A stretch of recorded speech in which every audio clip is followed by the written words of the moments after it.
Point میرے ذہن میں آ رہا تھا کہ دیکھیں اکثر نا ہم سلیکٹیو قرآن پڑھتے ہیں، جو ہمارے انٹرسٹ کی بات ہے ہم وہ ڈھونڈ رہے ہوتے ہیں یا کوئی فیسینیٹنگ چیز ڈھونڈ رہے ہوتے ہیں، جبکہ قرآن میں وارننگز بھی ہیں، قرآن میں جھنجھوڑا بھی گیا ہے.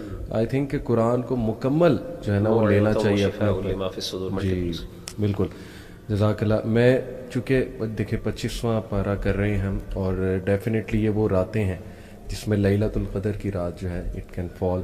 تو اس حوالے سے میں سورہ دخان کی آیات آپ کے سامنے رکھنا چاہوں گا، اور اس میں وہ رزق کا بھی کانسیپٹ آ رہا ہے جو ماشاءاللہ ذیشان اپنے اور مغیرہ نے بڑی ڈیٹیل میں بتایا.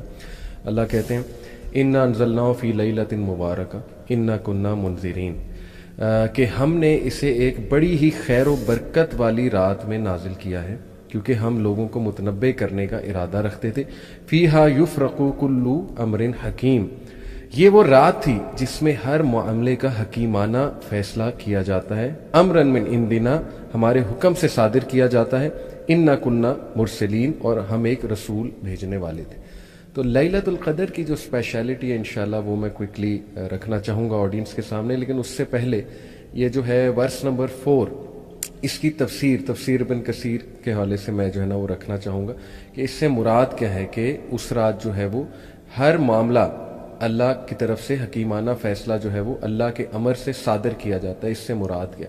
دیکھیں جیسے آپ نے بتایا کہ لوح محفوظ تو وہ ہائیسٹ لیول ہے تقدیر کا، and it can not be change. تو مفسرین کہتے ہیں اس سے مراد یہ کہ لوح محفوظ سے انسٹرکشنز اینجلز کو دی جاتی ہیں کہ اب یہ کرو، اور اٹ ڈیپینڈز اپون کہ وہ بندہ کیا اعمال کر رہا ہے اس رات، یعنی وہ اس کے اعمال پہ ہی ڈیپینڈنٹ ہے. جیسے ابن عباس نے کہا نا کہ ایک شخص جو ہے وہ کھیتوں میں کام کر رہا ہوتا ہے اور اسے نہیں پتا ہوتا کہ اس سال اس کی موت لکھی ہوتی، یعنی ہر سال کے مطابق جو ہے وہ چیزیں چینج ہوتی ہیں، لیکن وہ چیزوں کا چینج ہونا لوح محفوظ میں آلریڈی جو ہے وہ درج ہے. بہرحال یہ تو بہت آپ نے ماشاءاللہ اس میں ڈیٹیل ڈسکشن کی ہے. میں لیلۃ القدر کی رات کے حوالے سے ایک تو جنرلی رات کو اٹھنا کتنا بابرکت ہے، اور سوچیں گے لیلۃ القدر کی رات کو اٹھنا پھر اس کا کیا لیول ہوگا. صرف رات کے اٹھنے کے لیول کو ہم اندازہ لگا لیں کہ نبی اکرم صلی اللہ علیہ وسلم، حضرت عائشہ کہتی ہیں ایک دن ایک رات اٹھے اور کہا سبحان اللہ، what tribulations have come down tonight, what treasures has come down tonight, who will wake up the dwellers of the apartments, there may be women who are clothed in this world and naked in the hereafter. صحیح بخاری کی حدیث. یعنی یہ تو ویسے ہی اتنی بابرکت چیز ہے کہ انسان رات کو اٹھے قیام کرے، تو امیجن کہ وہ رات جو 1000 months کے برابر ہے، اس رات کو اٹھ کے کرنا وہ اس کی کیا ہی شان ہوگی. الحمدللہ. تو اللہ ہم سب کو لیلۃ القدر جو ہے وہ عطا فرمائے. اور لیلۃ القدر کے چند انشاءاللہ میں کوئکلی بینیفٹس لوگوں کے سامنے رکھنا چاہوں گا فار موٹیویشن پرپز.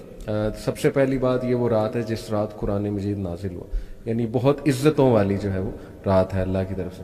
پھر یہ کہ یہ 1000 مہینوں سے بہتر ہے. پھر یہ کہ اللہ سبحانہ تعالیٰ نے اس کو مبارک کہا ہے سورہ دخان کی روشنی میں. اور مبارک کی وجہ، اچھا اس پہ ایک انٹرسٹنگ میں اوپینین آپ کو بتاتا ہوں، یہ ہمارے اسلاف کا اوپینین ہے. الخلیل ابن احمد کہتے ہیں کہ اٹ واز کالڈ لیلۃ القدر because the earth is constructed by the great numbers of angels on that night, and قدر مینس کنسٹرکشن. انہوں نے کہا کہ اس میں اتنے اینجلز تعداد میں نازل ہوتے ہیں، اور سب سے بڑی بات حضرت جبرائیل علیہ السلام روح وہ نازل ہوتے ہیں.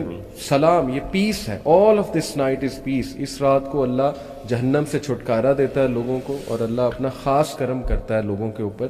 اور پھر جو ہے اس میں کہ اللہ تمام گناہ پچھلے سال کے لے کے جو اگلے سال تک کے گناہ ہیں اللہ سبحانہ و تعالیٰ وہ معاف فرماتا ہے جو بھی نیک نیتی کے ساتھ اور اللہ کے لیے جو ہے اس رات کو عبادت کرتا ہے. تو الحمدللہ جی ہم بڑے لکی ہیں، اللہ تعالیٰ ہمیں اس کی توفیق دے کہ ہم لیلۃ القدر پا لیں. اور اس کو اگر ٹیکنیکل اینگل سے ہم سیکھنا چاہیں تو دیکھیں جو لیولز آف تقدیر ہیں اس میں لوح محفوظ تو وہ لیول ہے جو کبھی بھی چینج نہیں ہو سکتا، اور وہ ہائیسٹ لیول ہے لوح محفوظ. اس میں جو بھی چیزیں ایون چینجز کے حوالے سے تھیں وہ بھی لکھی، اور وہ اللہ کا کامل نالج ہے. اس کے بعد دیکھیں ایئرلی تقدیر ہے، ایئرلی تقدیر وہ لیلۃ القدر کی رات جو ہے فرشتے باقاعدہ لکھ رہے ہوتے ہیں. اس کے بعد جو ہے نا وہ ایون ڈیلی بھی معاملات جو ہے وہ اپ ڈاؤن ہو رہے ہوتے ہیں ڈپینڈنگ اپون آور ایکشنز. تو اللہ نے ہمیں پوری ایبیلٹی دی ہے، کیپیبلٹی دی ہے کہ ہم ایکشنز کریں، دعا کریں اللہ سبحانہ و تعالیٰ سے، اپنی ایفرٹس کریں. تو رزق جو ہے یہ بڑھتا بھی ہے گھٹتا بھی ہے. بڑھتا ہے کچھ اعمال سے جیسے کہ صلہ رحمی ہے، اس کے بارے میں آتا ہے کہ تم اگر چاہتے ہو تمہارا رزق اللہ ایکسٹینڈ کرے تو صلہ رحمی کرو اور ماں باپ کے ساتھ نیک سلوک کرو. ایک اور حدیث میں جو ہے وہ یہ آتا ہے. پھر یہ کہ وضو کی حالت میں رہنا, اور بے شمار جو ہے وہ اس پہ اسکالرز نے بات کی. اور گھٹتا مینلی تو گناہ, جو گناہ کے اعمال ہیں ان سے رزق گھٹتا ہے.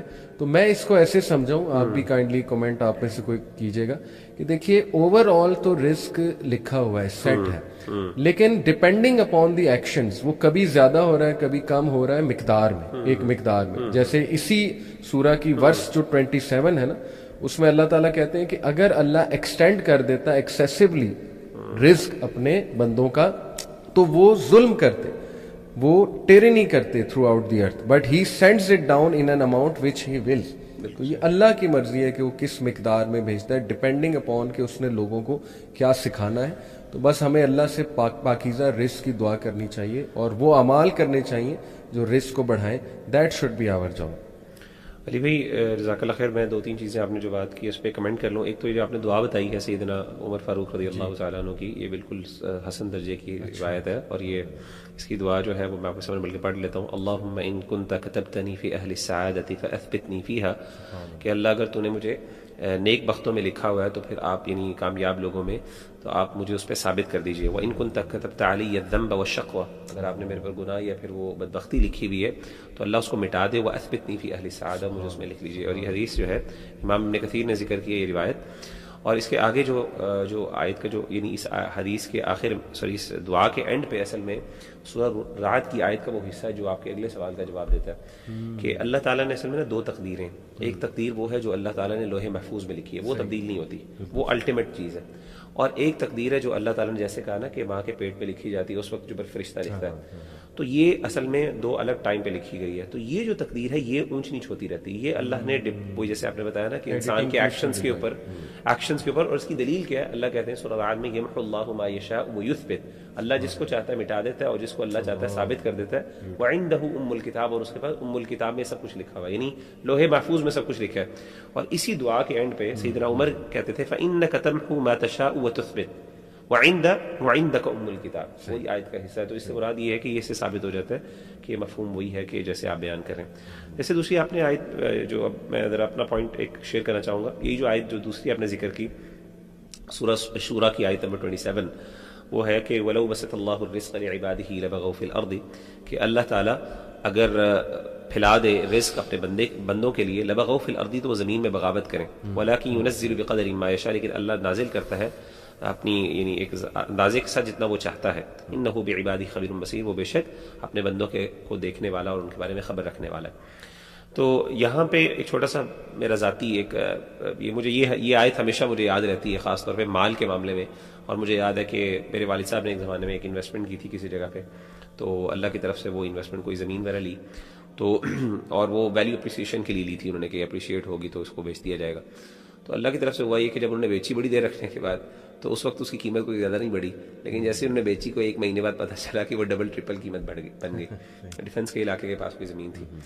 تو اچھا اس وقت جو ہے نا وہ میرے والد صاحب نے میرے ساتھ خود شیئر کیا کہ ابو کہتے ہیں کہ میرے ذہن میں بھی یہ بات آئی کہ یار میں تھوڑا سا اور رک جاتا. تو کہتے ہیں جیسے یہ بات آئی کیونکہ ماشاء اللہ وہ عالم ہے, تو ان کے ذہن میں انہوں نے پھر یہ آیت پڑھی وَلَوْ بَسَطَ اللَّهُ الرِّزْقَ لِعِبَادِهِ, مجھے سنائی اس ٹائم, میں چھوٹا سا تھا, مجھے یاد ہے آج تک مجھے وہ آیت یاد ہے. وَلَوْ بَسَطَ اللَّهُ الرِّزْقَ لِعِبَادِهِ لَبَغَوْا فِي الْأَرْضِ وَلَكِنْ يُنَزِّلُ بِقَدَرٍ مَا يَشَاءُ, کہ اللہ تعالیٰ اگر مال اپنے کم بھی دیتا ہے اپنے بندوں کو تو اس میں اس کے لیے بڑی خیر ہوتی ہے. انسان کو نہیں پتا کہ وہ مال زیادہ انسان کی بغاوت کا ذریعہ بن جائے. اور اس سے نا مجھے ایک چیز بڑی احساس ہوتی ہے, اور وہ یہ ہے کہ دیکھیں مال جو ہے نا جیسے اللہ تعالیٰ کی مخلوق ہے, اس کی کچھ کمیاں, اس میں کچھ نیگیٹو ایسپیکٹس ہیں, اس کے کچھ پازیٹیو ایسپیکٹس ہیں. مال کا جو نیگیٹو ایسپیکٹ ہے نا وہ یہ ہے کہ مال نیچرلی جو ہے نا مال آتا ہے تو انسان کے اندر ریاکاری آ جاتی ہے, انسان بغاوت کی طرف آ جاتا ہے, انسان کے اندر یعنی اس طرح کے مسئلے آنا شروع ہو جاتے ہیں, انسان کے اندر حرص مزید, لالچ مزید آ جاتی ہے, مستغنی انسان اپنے آپ کو اللہ تعالیٰ سے انڈیپینڈنٹ سمجھنا شروع ہو جاتا ہے. جیسا کہ قرآن مجید میں بھی اللہ نے کہا نا, اور انسان اللہ سے پھر یہ بلکہ تقاضا کرتا ہے کہ اللہ تو ایسا کر کہ مجھے مال دے. جب دیکھتا ہے نا کسی کے پاس مال ہے کہ اللہ مجھے, میں بھی تیرے نام میں خرچ کروں گا. تو اللہ نے سورہ توبہ میں اس چیز کا ذکر کیا, وَمِنْهُمْ مَنْ عَاهَدَ اللَّهَ لَئِنْ, آیت نمبر 75 میں, وَمِنْهُمْ مَنْ عَاهَدَ اللَّهَ لَئِنْ آتَانَا مِنْ فَضْلِهِ لَنَصَّدَّقَنَّ وَلَنَكُونَنَّ مِنَ الصَّادِقِينَ فَلَمَّا آتَاهُمْ مِنْ فَضْلِهِ بَخِلُوا بِهِ وَتَوَلَّوْا وَهُمْ مُعْرِضُونَ. اللہ کہتے ہیں جب انسان کے پاس مال نہیں ہوتا تو کہتا ہے کہ اللہ مجھے عطا کر, تو کرے گا تو میں ضرور اس میں سے صدقہ کروں گا, بڑا تیری راہ میں خرچ کروں گا. لیکن جیسے ہی اللہ عطا کرتے ہیں تو اسے کیا کرتے ہیں, وہ یعنی بخل کرنا شروع ہو جاتے ہیں, کنجوسی کرنا شروع ہو جاتے ہیں. تو نیچرلی جو ہے نا مال کے اندر کچھ نیگیٹو ٹریٹس انہیرنٹلی, جس طریقے سے مختلف مخلوقات کی ہیں, اس میں کچھ فائدے بھی ہیں ظاہر ہے. انسان جو ہے کسی کے سامنے جو ہے ہاتھ نہیں پھیلاتا, اور بھی بڑے انسان صدقہ دیتا ہے اللہ کی راہ میں, اگر وہ دے تو اسے توفیق ملے. پروز بھی ہیں اس کے, کونز بھی ہیں. اب سوال یہ ہے کہ انسان اللہ سے مال مانگے, خیر ہے, مانگنی بھی چاہیے انسان کو, تو کیا ذریعہ ہے جس کے ذریعے انسان اس کے نیگیٹو ایسپیکٹ سے جو ہے نا, خاص طور پہ لالچ اور حرص انسان کی بہت بڑھ جاتی ہے. میں نے دیکھا جتنے لوگ اللہ معاف کرے جتنا ان کے پاس پیسہ زیادہ ہوتا ہے نا, ان کے دل اتنے ہی چھوٹے ہوتے ہیں. اور نیچرلی حدیث سے بھی ثابت ہوتا ہے کہ اگر انسان کو جو ہے نا وہ 2 وادی مل جائیں تو وہ تیسری بھی وادی کہے گا سونے کی, اور اس کا پیٹ صرف مٹی بھر سکتی ہے. تو یہ حرص جو ہے, میں نے دیکھا جو بیچارے کم درجے کے لوگ یعنی غریب طبقے کے لوگ ہوتے ہیں, تو عام طور پہ وہ ان کا دل زیادہ کھلا ہوتا ہے, وہ معاملے کے بارے میں اتنے پیسوں کے بارے میں اتنا احساس نہیں ہوتے. امیر لوگ اپنے اوپر پیسہ بہت اڑاتے ہیں, لیکن دوسروں پہ خرچ کرنے کے لیے وہ 1-1 روپیہ گنتے ہیں, اللہ معاف کرے. تو میں سمجھتا ہوں کہ سب سے بہترین ذریعہ کہ مال اللہ سے مانگیں, لیکن کوشش کریں اپنے آپ کو اس کی یہ جو نیگیٹو چیزیں ان سے بچایا جا سکتے ہیں, اور وہ تب بچا جا سکتا ہے کہ جب انسان اس کے اندر سے صدقات دے اور زکات دے, جب انسان اللہ کی راہ میں خرچ کرے. اور اس کی دلیل سورۃ توبہ کی آیت نمبر 103 ہے. اللہ تعالیٰ نبی صلی اللہ علیہ وسلم کو فرماتے ہیں, خذ من اموالہم صدقۃ تطہرہم بہا وتزکیہم وصلی علیہم ان صلاتک سکن لہم, کہ آپ ان سے صدقات لیجیے اور ان کے اس صدقات لینے سے ان کے مالوں کو پاک کریں. کس چیز سے پاک کریں؟ وہی جو نیگیٹو ایسپیکٹس ہیں, وہ گندگیاں ہیں جس کی وجہ سے مال جو ہے انسان کے لیے فتنے کا باعث بن جاتا ہے, انسان کے لیے آزمائش بن جاتا ہے. تو آپ یہ صدقات اور زکات لینے سے ان کی ان مالوں کو صاف کر لیں. تو جو انسان یہ کرتا ہے تو پھر اس کا مقام جو ہے وہ سیدنا عثمان غنی کے ساتھ ہوگا, سیدنا عبد الرحمن بن عوف رضی اللہ تعالی عنہ سے ہوگا. تو میں سمجھتا ہوں کہ اس چیز کو ہمیں اپنے ذہن میں رکھنا چاہیے. یہ آیت اس طرح کی ہے کہ مزے کی بات ہے, میں نے بھی یہی آیت سلیکٹ کی ہوئی تھی, لیکن میں تھوڑا سا ایک مختلف زاویہ دوں گا اس آیت کو لے کے. پہلی بات تو یہ ہے کہ رزق میں یہ ہم سب کو پتہ ہے کہ صرف مال شامل نہیں ہے, رزق صرف محدود نہیں ہے مال تک. اور جیسے کہ مغیرہ آپ نے کہا کہ انہیرنٹ ایک انٹرنسک ٹینڈنسی ہے مال کے اندر کرپٹ ہونے کی, اسی لیے آج کل کے دور میں خاص طور پہ آئی ایم شیور کہ لوگ ایگری کریں گے جب ہم ایسے یوٹیوبرز دیکھتے ہیں جن کی ویڈیوز پہ ملین ویوز ہیں, اور ہم دیکھتے ہیں کہ ان کی ارننگ اس سے ہے اور ان کا لیوش لائف سٹائل ہے, اور وہی وہ دکھا رہے ہیں, تو ایک حرص پیدا ہو جاتی ہے. ہمیں اپنے آپ کو اس چیز سے تسلی دینی چاہیے. وہی جو آپ نے حدیث بتائی نا کہ ایک ابن آدم کو اگر ایک وادی سونے کی ملے تو وہ کہے گا دوسری بھی مجھے ہی ملے, یعنی کہ یہ وَتُحِبُّونَ الْمَالَ حُبًّا جَمًّا, یعنی کہ اس کی محبت کم نہیں ہوتی. میں جو ریفلیکشن شیئر کرنا چاہ رہا ہوں وہ یہ ہے کہ مال کا ہونا یا رزق کا ہونا, زیادہ ہونا یا کم ہونا, کوئی کرائٹیریا نہیں ہے ہمارا اللہ کے ہاں اللہ کی قربت کا. یہ سورہ فجر کے اندر اللہ تعالیٰ نے اس چیز کو سمجھایا. اللہ فرماتے ہیں فَأَمَّا الْإِنسَانُ إِذَا مَبْتَلَاهُ. ٹیسٹ کے مختلف لفظ ہیں قرآن مجید کے اندر, یہاں پہ ابتلا کا لفظ استعمال ہوا ہے, اور مفسرین کہتے ہیں کہ ابتلا ٹیسٹ کی ایک بڑی سپرلیٹو فارم ہوتی ہے. اللہ کہتے ہیں فَأَمَّا الْإِنسَانُ, اور جب ہم نے انسان کو آزمایا اس کے رب نے, فَأَكْرَمَهُ وَنَعَمَهُ, اس کا اکرام کیا, اس کو نعمتیں دی, فَيَقُولُ رَبِّي أَكْرَمَنِ, تو اس نے کہا کہ میرے رب نے مجھے میری تکریم کی, میری عزت کی. پھر وَأَمَّا إِذَا مَا ابْتَلَاهُ, اللہ پھر کہتے ہیں اور پھر جب ہم نے آزمایا, یعنی کہ آپ غور کریں کہ اوپر جب دینے کی بات آئی تب بھی ابتلا ہے, اور جب لینے کی بات آ رہی ہے وَأَمَّا إِذَا مَا ابْتَلَاهُ فَقَدَرَ عَلَيْهِ رِزْقَهُ, اور جب ہم نے اس کا رزق اس کو نپا تولا دے دیا, فَيَقُولُ رَبِّي أَهَانَنِ, تو اس نے کہا کہ میرے رب نے مجھے ہیوملیٹ کر دیا. تو یہاں پہ غور کرنے والی بات یہ ہے, آگے اللہ کہتے ہیں کلا, ہرگز ایسی بات نہیں ہے.